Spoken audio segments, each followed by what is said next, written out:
आज हमारे बीच हैदराबाद के लोकप्रिय जनप्रतिनिधि माननीय श्री किशन रेड्डी जी उपस्थित हैं, जिन्होंने सामाजिक कल्याण को लेकर जिनकी प्रतिबद्धता हम सबको प्रेरित कर रही है और जो मौजूदा में केंद्रीय कोयला एवं खान मंत्री हैं और उनके संरक्षण में ही आज का आयोजन संपन्न हो रहा है। आपका बहुत बहुत स्वागत है महोदय।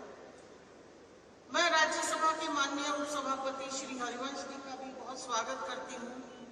आपकी वैचारिक स्पष्टता, भाषाई सादगी और लोकतांत्रिक मर्यादा हम सबके लिए प्रेरणा है। माननीय मुख्यमंत्री श्री पवन कल्याण जी तेलुगु सिनेमा के नायक से सामाजिक चेतना के दूत बनने तक आपकी यात्रा युवाओं के लिए प्रेरणा है। आपका मंच पर होना हमें उत्साहित करता है। आपका बहुत स्वागत और अभिनंदन। डॉक्टर पी माणिकांबा दक्षिण भारत की प्रतिष्ठित हिंदी विद्वान, अनुवादक और शिक्षिका हैं, जिन्होंने हिंदी तेलुगु साहित्य को सेतुबद्ध करने में विशिष्ट भूमिका निभाई है। आपका कार्य हिंदीतर क्षेत्रों में हिंदी के विकास की प्रेरक मिसाल है। आपका बहुत बहुत स्वागत महोदया।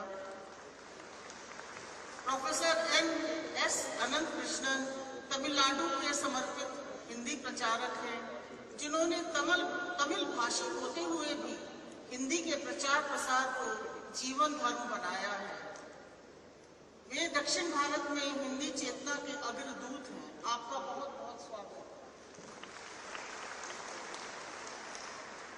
आज का यह उत्सव दक्षिण भारत में राजभाषा विभाग स्वर्ण जयंती समारोह दक्षिण संवाद इसलिए आयोजित किया जा रहा है क्योंकि हिंदी को पूरे देश ने राजभाषा के रूप में अपनाया है। अतः राजभाषा विभाग का स्वर्ण जयंती समारोह भी केवल एक दिन का केंद्र में उत्सव न रहकर पूरे देश में मनाया जाना चाहिए और इसी विचार के साथ हम इस गरिमामय आयोजन में हैदराबाद की ऐतिहासिक और सांस्कृतिक भूमि पर एकत्र हुए हैं। हैदराबाद जहां तेलुगु, हिंदी, उर्दू, संस्कृत और अंग्रेजी के स्वर एक साथ गूंजते हैं। यह केवल एक शहर नहीं, भारत की बहुभाषिक आत्मा का प्रतिबिंब है।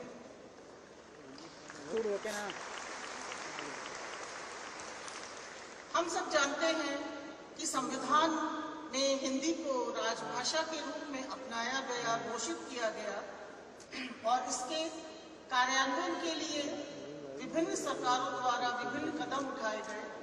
पहले खेर आयोग की स्थापना हुई, उसके बाद 1963 में राजभाषा अधिनियम आया, उसके बाद राष्ट्रपति जी के आदेश 1968 के आए।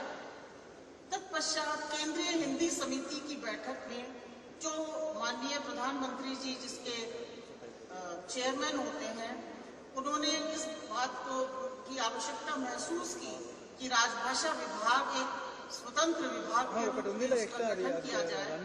अतः राजभाषा विभाग का गठन 26 जून 1975 को किया गया और इसका उद्देश्य था कि केंद्र सरकार के कार्यालयों, मंत्रालयों, उपक्रमों में हिंदी के प्रयोग का नियमित और अधिक इस्तेमाल हो। उस समय हम जानते हैं कि सरकारी दफ्तरों में अधिकतर काम अंग्रेजी में होता था और कर्मचारियों को हिंदी में काम करने का अभ्यास नहीं था। राजभाषा विभाग ने समय समय पर नियम बनाए, नीति बनाई, योजनाबद्ध तरीके से प्रशिक्षण आरंभ किया, तकनीकी संसाधन उपलब्ध कराए, कार्यशालाएं आयोजित की। इन प्रयासों से हिंदी का प्रयोग कार्यालयों में सशक्त रूप से बढ़ा। इस दिशा में संसदीय राजभाषा समिति की भूमिका भी अत्यंत सराहनीय रही है, जिनके निरीक्षणों ने सरकारी तंत्र को प्रेरित किया। यह हर्ष का विषय है कि राजभाषा विभाग आरंभ से ही तकनीक को साथ लेकर चलता है।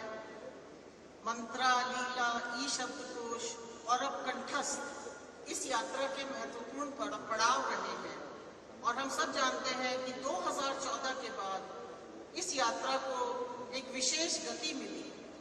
आज हम देखते हैं कि हमारे माननीय प्रधानमंत्री जी के उद्बोधन देश और विदेश में सरल और सरस हिंदी में होते हैं, जिससे भारत की युवा शक्ति की भाषा के प्रति दृष्टि में क्रांतिकारी परिवर्तन आया है।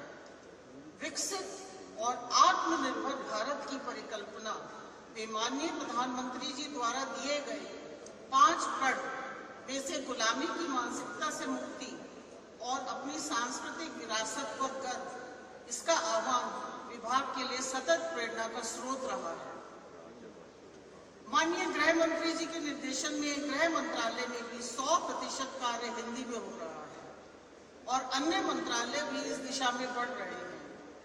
विगत 26 जून को भारत मंडपम में आयोजित राजभाषा विभाग के स्वर्ण जयंती समारोह में माननीय श्री अमित शाह जी ने विभाग की 50 वर्षों की ऐतिहासिक यात्रा को संघर्ष, साधना और संकल्प की परिणति बताया।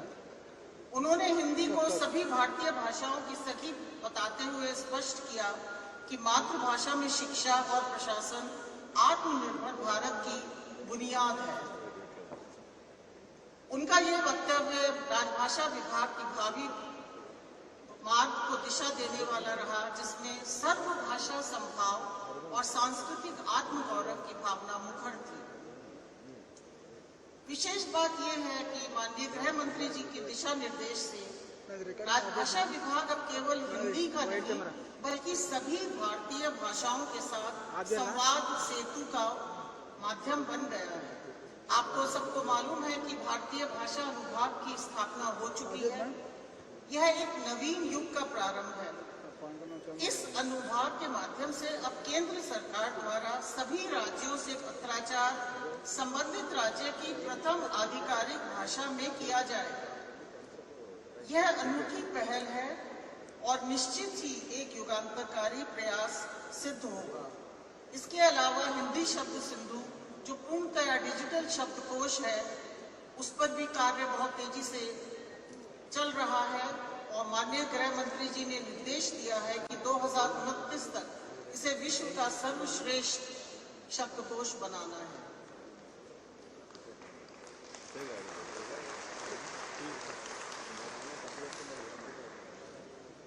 मैं बहुत गर्व के साथ कहती हूँ कि पहली बार राजभाषा विभाग ने 3 महत्वपूर्ण प्रकाशन इस अवसर पर किए थे, जिसमें कॉफी टेबल बुक है, किताब है भारतीय भाषाएं और राजभाषा हिंदी सह अस्तित्व की गाथा, और तीसरी जो हमारे हृदय को छू चुकी है, हमारी पुस्तक है सिंधु प्रतीक पराक्रम। इस ऐतिहासिक अवसर पर मैं नमन करना चाहती हूँ दक्षिण के उन सभी साहित्यकारों को जिन्होंने हिंदी के विकास और लेखन परंपरा